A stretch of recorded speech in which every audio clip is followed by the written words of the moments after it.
As you can see in here, I've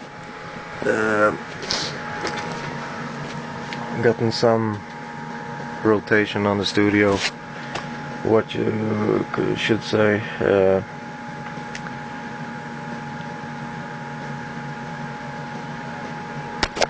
So I've started wiring things up. As you can see, it's a mess in here right now because I just got the last stuff from the studio, from the old room. So and I have not that much space in here, and the rack is doing its part as it's pushed front so I can get to the back. Let's see. Everything works perfectly, almost. Here's the kroneplint. I have no idea what it's called in English. This is where I make the connections to the patchbays, which are here. So they go through these cables to this one, to these two, and I make the connections back here, which is so much easier than having to solder everything. The Alesis isn't plugged in yet because I don't have any optical cables that's long enough, so I need to get that, and I need to probably solder one of the cables so I already got here for the ins and outputs. Then I'll have 12 inputs and 12 outputs. Right now I only have 4, which are the aux sends and returns from the Tascam. Those are the only outputs I have at the moment. Some more cabling.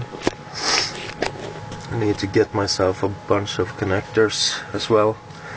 I have a lot of XLRs, but I don't have a single TRS one, so I need to get that, and I need to clean this up, which I will do when everything is wired. And back here runs the cables.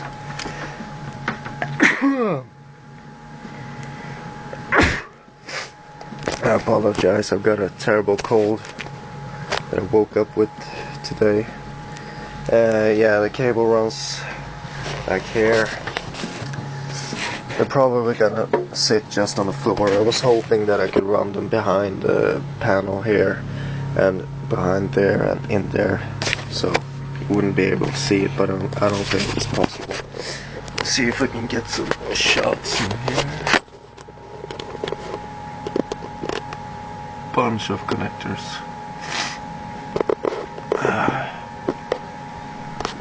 There's gonna be more.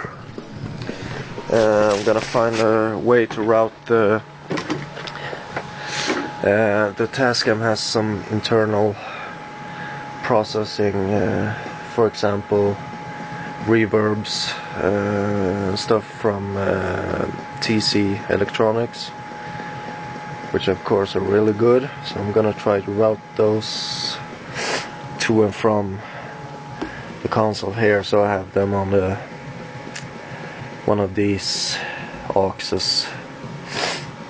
And I'm trying to make some purchases right now for some additional gear that I will be needing.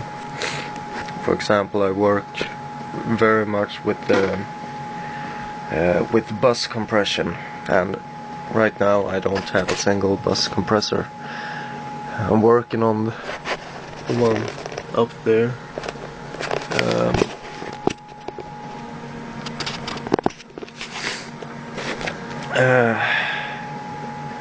But it's gonna take me a while to finish that one because it's kind of expensive to build with all the input and output transformers and tubes and stuff. But slowly but steady I'm getting it together.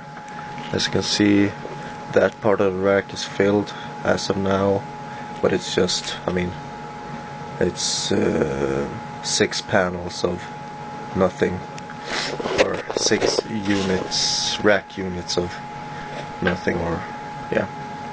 So I got some space down at the bottom here. I'll have just enough space for that bus compressor, which is gonna be 4 units, because I decided to rack it up instead of having it standing on top, because as you can see on top it's not much space left.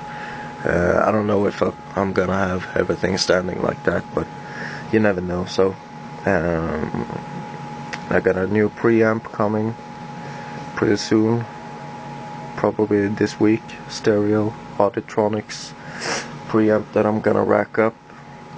So that will probably mean that I'll be bringing the TL Audio PA1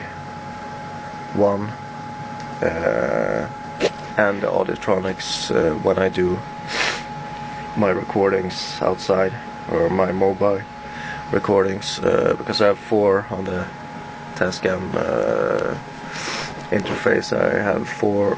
Oh wait, I have 6. Okay, maybe. Yeah, I have 6. Oh, okay. Yeah. Exactly. I'm stupid. Well, those 2. Then we'll see what I bring. Maybe the Neve clone and the DBX. We'll see, as I'll be using those for mixing. Although the Neve clone doesn't seem to work line in. Only mic. I don't know if it's a problem inside of the Neve, or if it's just that I've wired it incorrectly. So I'm gonna take a look at that and get that working. I mean, that's gonna sound beautiful on main vocals, for example. The EQ is extremely powerful, even though it's so simple.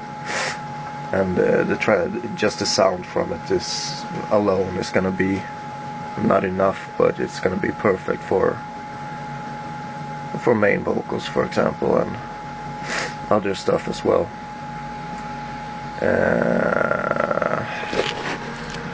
But since I got it working, and as you can hear, I can switch from the Tascam to the soundtrack, so I can hear how the rough mix sounds without any processing, or with very minor processing, and how the full mix sounds on the soundtracks.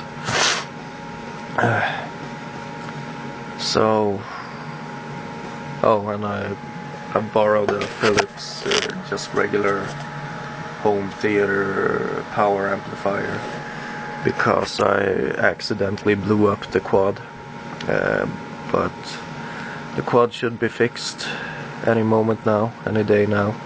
So then I get the quad back, which sounds so much better. It sounds amazing for a 30, almost 40-year-old amplifier.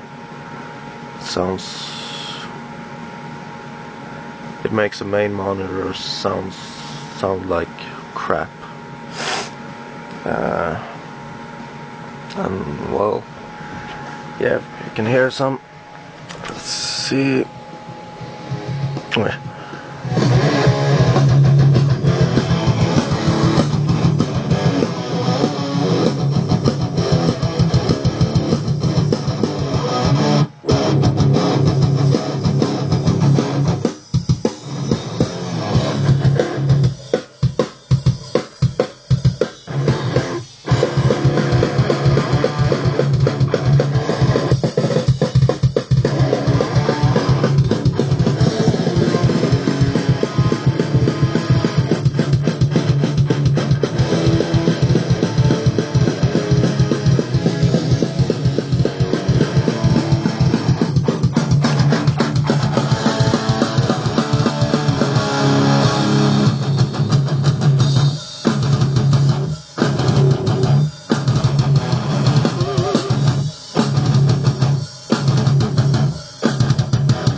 don't think I need to tell you how nice this feels. And to get in the future, well, in a near future, I'll have 12 inputs and outputs, but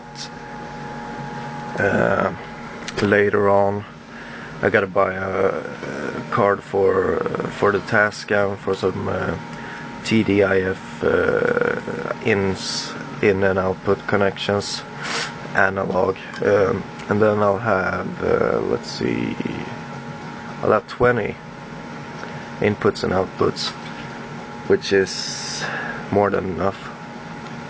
I have 18 channels on the soundtracks, so 20 will be nice, but it's gonna be good. So that's it for today. Oh, I don't think I made a video. I'll try to make videos after I moved everything back towards the front wall, but I couldn't upload them and they fucked up and everything, so I moved the panels back, I moved the console back, which made it possible for me to move this messy space and the rack a little bit to the side, which gives me a lot more floor space here. And this the do-it-yourself station or whatever is moved here instead of behind the console, and it's just so much better in every single way. I think next up will be trying to get those on cinder blocks, so we can get some real stands in here, so I can take those ugly boxes and terrible homemade stands away, and just, well, first thing I gotta do, except wiring, is clean this place up, because it looks like shit.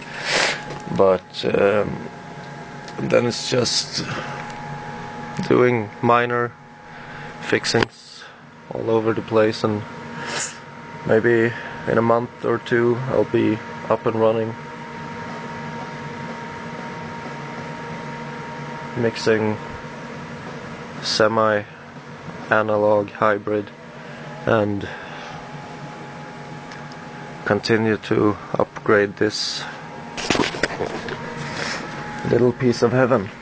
Okay, now that's it. So take care and bye.